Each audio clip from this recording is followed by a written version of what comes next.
Some Reddit threads are scary because of what they say.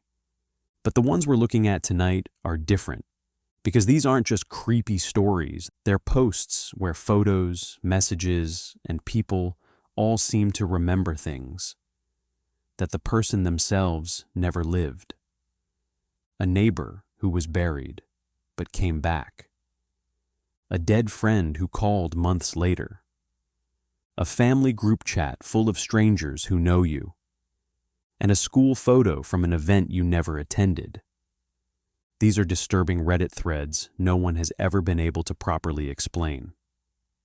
So let's begin with our first story.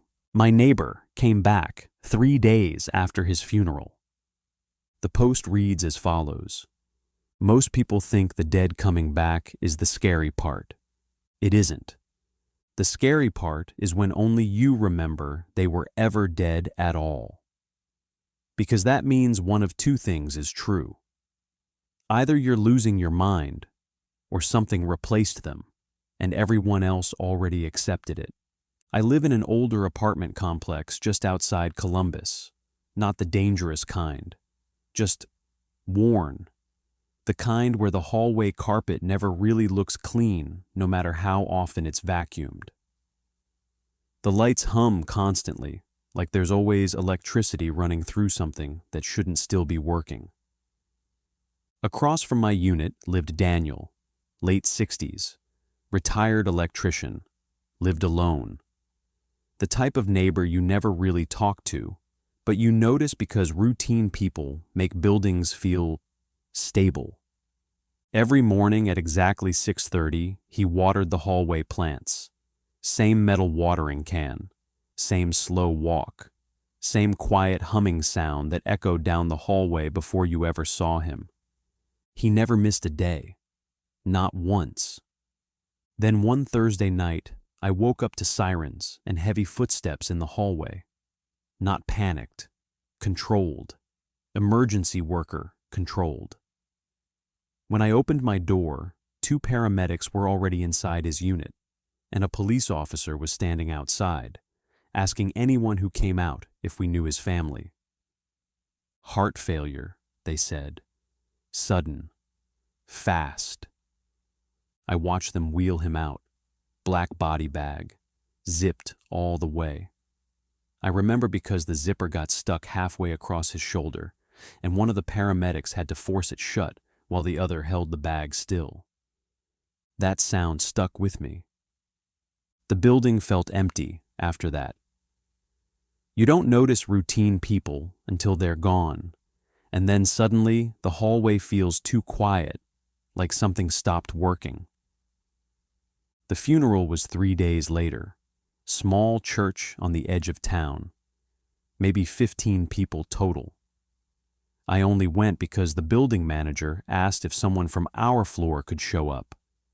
Closed casket.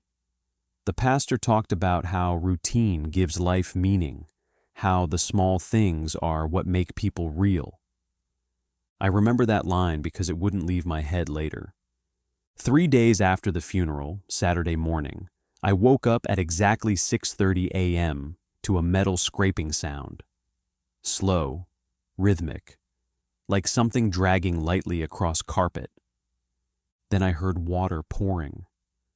For a few seconds, I thought my brain was just replaying routine noise. Then I heard humming. I opened my door. Daniel Reeves was standing there watering the plants. Same watering can, same sweater, same slippers, same humming. I didn't say anything at first. I just watched, because my brain was still deciding if I was dreaming, or if grief does weird things to memory. Then he looked at me, smiled politely, and said, "Morning." Like nothing had happened. I went downstairs immediately and found the building manager. I asked if Daniel moved back in. She looked confused, then laughed like I was making a joke. She said, "Daniel never moved out." I told her I went to his funeral. She said, "What funeral?" I checked everything when I got back upstairs. Obituaries, local death notices, hospital announcements. Nothing. Gone. Like it never happened. Even worse, the church website had service photos from that same day, same time, same pastor. But the funeral listed someone else. Different name, different photo, like the whole event had shifted sideways. Over the next few days, I started watching Daniel without meaning to. Because something was wrong. Not obvious wrong, subtle wrong. He watered plants, but sometimes he'd pour water onto dry carpet and just stand there, like he forgot what watering was supposed to look like. Once I saw him unlock his door without using a key, just slowly turn the knob like he expected it to open, and it did. One afternoon, I passed him in the hallway and said his name. He paused for a second too long before answering, like he had to decide if that name belonged to him. 3 nights later, I heard footsteps outside my unit. Not walking, standing, shifting weight, the kind of movement people make when they're waiting. I checked the peephole.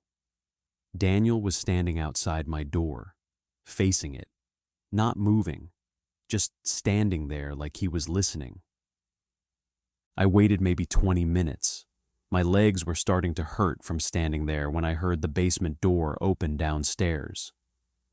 Then slow footsteps going down the stairs. I followed. I don't know why. I just needed proof that I wasn't losing it. The basement laundry room lights were off, but I heard him talking, softly, like repeating something he was trying to memorize. I got closer and heard him say, "He remembers." Then after a pause, quieter, "We should have replaced him sooner." The basement light flicked on. He was standing facing the wall, phone in his hand, screen black, still talking, like the phone wasn't even part of the conversation. Then he stopped, slowly turned his head, not his body, just his head, too far, like his neck moved more than it should. Then he said, "You shouldn't have come to the funeral." I ran, locked my door, didn't leave for 2 days except to grab food deliveries. Yesterday, the building manager knocked and said Daniel was worried about me, said I hadn't been outside in days. Then she said something that made my stomach drop so hard I thought I might pass out. She said, "You two have lived across from each other for 6 years. I moved here 4 months ago. Last night, I stayed awake, every light on, TV on, just listening. At 6:30 a.m., I heard the watering can again, but this time it sounded like 2 streams of water hitting leaves. Not 1, 2. And while I was standing at my door, trying to decide if I should look through the peephole, I heard someone whisper from the other side, "He knows." Now let's get into our second story. My friend called me yesterday. He died last winter. The post reads as follows. Most people think a phone call from a dead person would be loud, dramatic, obvious. It isn't. It's quiet, normal, routine. That's what makes it worse. Because when something impossible feels completely normal, your brain doesn't panic. It just tries to make sense of it. And that takes longer than fear. My friend Lucas died last winter. Car accident, late December. Black ice on a highway about 30 minutes outside the city. I remember the date because it was 3 days before Christmas, and the group chat went silent in a way that didn't feel temporary. Closed casket funeral. His parents didn't want anyone seeing him like that. There were maybe 40 people there. Old classmates, co-workers, a few relatives. Nothing unusual, nothing mysterious. Just one of those quiet funerals where everyone speaks softly, like the volume might make it more real. After that, things went back to normal in the way life always does. Messages stopped. His contact stayed in my phone. Nobody deleted it. Nobody talked about it much either. You don't erase people from your phone. You just stop expecting notifications from them. For months, his name just sat there between Liam and Mom in my contacts, untouched. Until yesterday. I was at work when my phone vibrated on my desk. Just a regular vibration. No ringtone, no special alert. I almost ignored it. Then I glanced down. The caller ID said, Lucas. For a second, I genuinely thought my brain misread the name. Like when you think you see a message that isn't there. I picked up the phone slowly, already preparing myself to see a spam call or a glitch. But it was a real incoming call. From his number. The same number I had saved for years. I didn't answer immediately. I just stared at the screen, waiting for it to stop, expecting it to end and turn into a missed call notification so I could convince myself it was some weird network error. It rang the full duration, then stopped. No voicemail, no follow-up message, just silence. I checked the call log right away. Incoming call, 2:17 p.m. Duration, 23 seconds. Not blocked, not unknown, not spoofed. Just his number. I told myself the obvious explanation. Maybe his number got reassigned. Maybe someone new owned it. Maybe it was just coincidence. That made sense. Numbers get recycled all the time. So I texted it. I kept it simple. Hey, who is this? I think you might have the wrong number. The typing bubble appeared almost instantly, then disappeared, then appeared again. Then a reply came through. Why didn't you pick up? I froze for a second. Not because of the words, because of how normal they sounded. Exactly like something he would have said. I stared at the message long enough that my screen dimmed. Then I typed back, "Who is this?" The response came slower this time. "You still have my number saved, don't you?" My hands actually felt cold at that point. Not dramatic fear, just that quiet physical discomfort when something feels slightly wrong, but you can't prove why. I opened his contact profile. Same photo, same old messages, same last conversation from months ago. Except now, there was a new line under it. Yesterday's call, and today's texts. I checked the older chat history. Our last conversation before he died was about meeting up after the holidays. Completely normal. No cryptic last message. No unresolved argument. Just casual planning that never happened. I typed one more message. Lucas died last year. This time, the typing bubble didn't appear immediately. Almost a full minute passed. Then, I know. I actually laughed when I read that. Not because it was funny, because it was the only reaction my brain could produce that wasn't panic. I assumed it was someone messing with me, a prank, someone who got the number and somehow knew the history.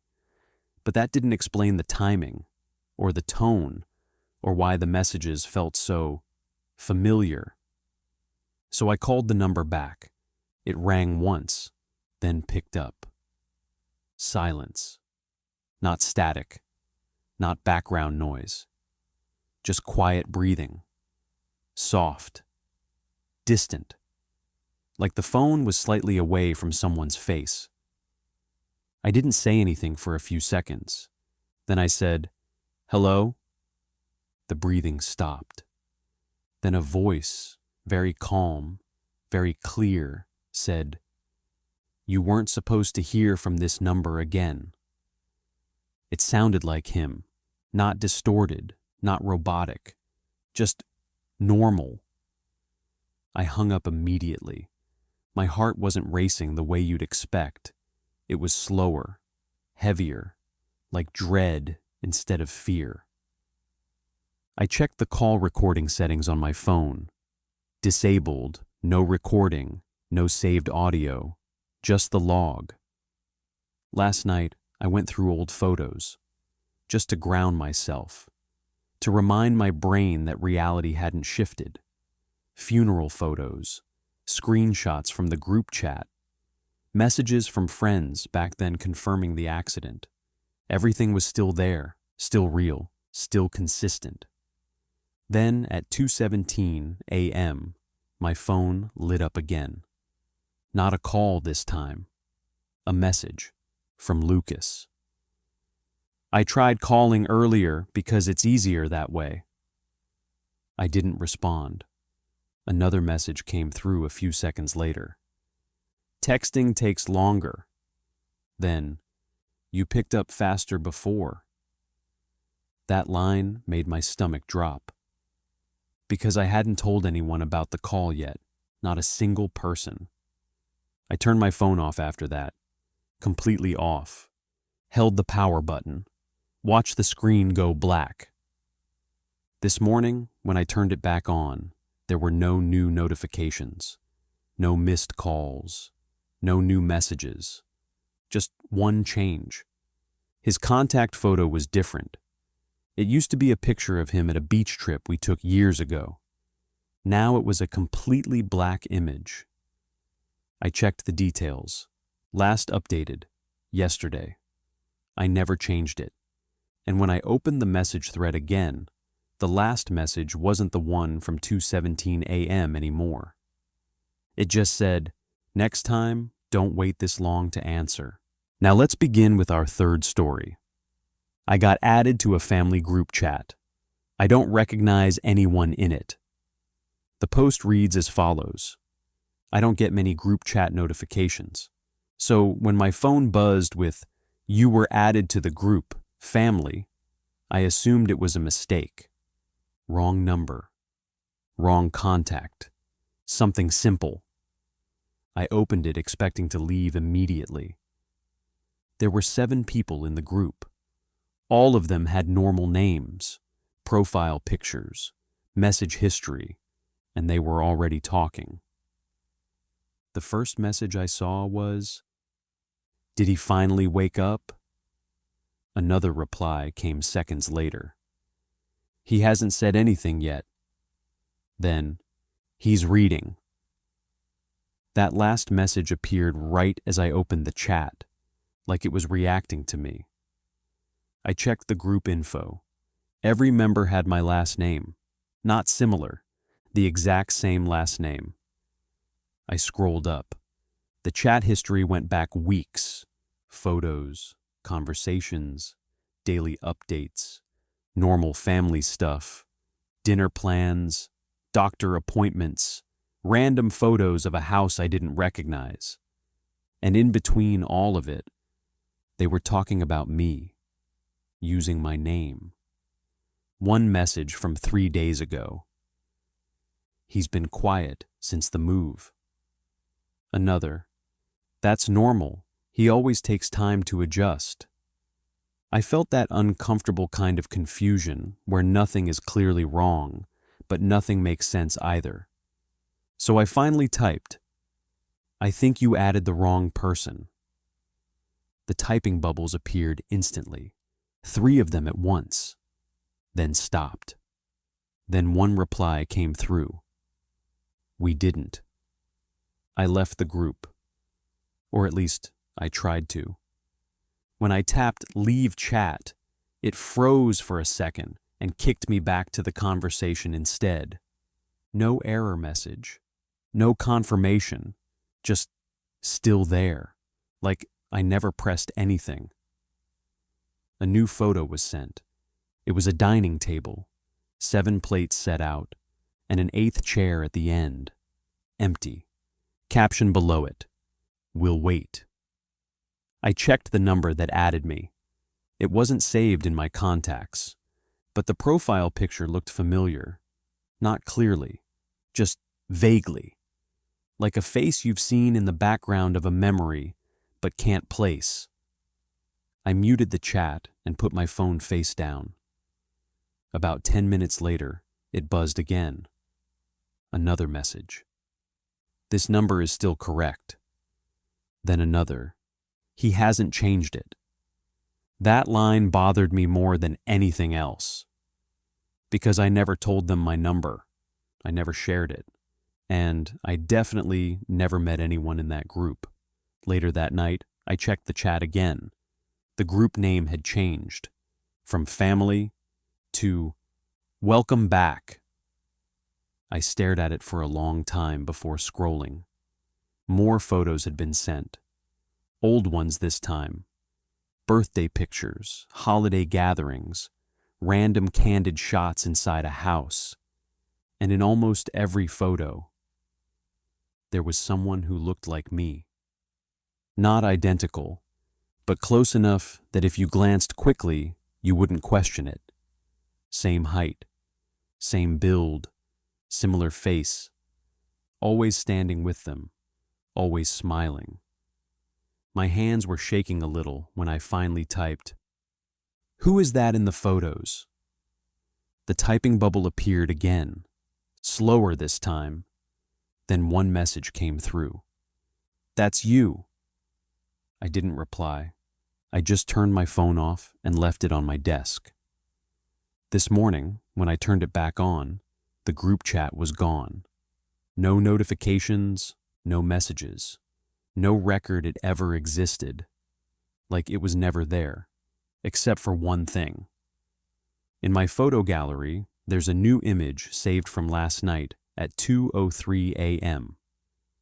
It's the same dining table photo, 7 plates, 1 empty chair, and a message written on a small folded note placed on the table. It says, "You used to sit here." Well, let's get to the last story for today. My old school uploaded a photo of me from an event I never attended. The post reads as follows: "I don't follow my old school. Not out of resentment or anything, and I just graduated, moved on, and never really thought about it again." So when their page showed up in my notifications, it felt random. "Spring Alumni Showcase, then and now." I almost ignored it. Then I saw my face in the preview. At first, I assumed it was just someone who looked similar to me. Schools do that sometimes. Tag the wrong alumni, mix up names. I opened the post. It was a photo collage from an event held 2 years ago. Students, teachers, banners, decorations, normal stuff. The kind of thing schools upload every year to show activity. And there, in the second row of the photo, was me, standing near the back wall, half smiling, wearing a jacket I still own. I checked the date on the post again. The event happened in April. 2 years ago, I wasn't even in the country that month. I was living abroad for an internship. I still have the travel records, flight emails, even location history from my phone. There was no possible way I attended that event. Still, the photo looked real. Not edited, not blurry, not distorted. Just a completely normal photo with me inside it. I zoomed in. The lighting matched the room. The shadows matched the people around me. Even my posture looked natural, like I wasn't posing. Like I was actually there. I messaged the school's official account. "Hi, I think you tagged the wrong person in your alumni post. That's not me." They replied about 20 minutes later. "Oh, that's definitely you. You signed the attendance sheet that day." That sentence made my chest feel tight. Because I know exactly where I was that week. I checked my old emails, flight confirmations, work onboarding messages, time-stamped documents. Everything proved I was somewhere else. So I asked them for proof. They sent me a scan of the event attendance sheet. My name was there, full name, signature included, and the handwriting looked exactly like mine. Same slant, same loops on certain letters. Even the small habit I have of slightly underlining the last letter. I stared at it for a long time before realizing something worse. The timestamp on the scan said it was digitized the same day as the event. Not recently, not edited later, archived. I went back to the photo, scrolled through the comments. Former teachers were replying casually. "Great seeing you there. Glad you could make it." Still as quiet as ever. Like they all remembered me being present. I called one of my old classmates. We weren't close, but we still followed each other. I sent him the photo and asked if he remembered that event. He paused for a few seconds before answering. Then he said, "Yeah. You came late, stayed near the back, and left early." I didn't speak for a moment. Then I told him I wasn't even in the country. He laughed a little and said, "You're joking, right? I literally talked to you near the exit." That night, I checked my phone's location history again. It showed me abroad the entire week. No gaps, no missing data, no unexplained movement, just a continuous record of me being thousands of miles away. The next morning, the school page uploaded another photo from the same event.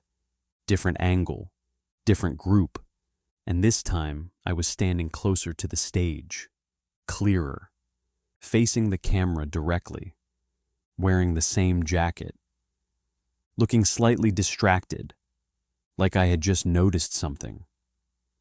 I zoomed in as far as the image allowed. My face looked normal, but my eyes weren't looking at the camera.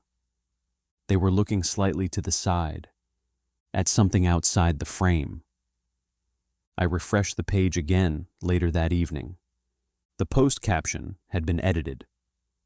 Originally, it just said, "Spring Alumni Showcase, Then and Now." Now it said, "Some memories return even when people don't remember attending."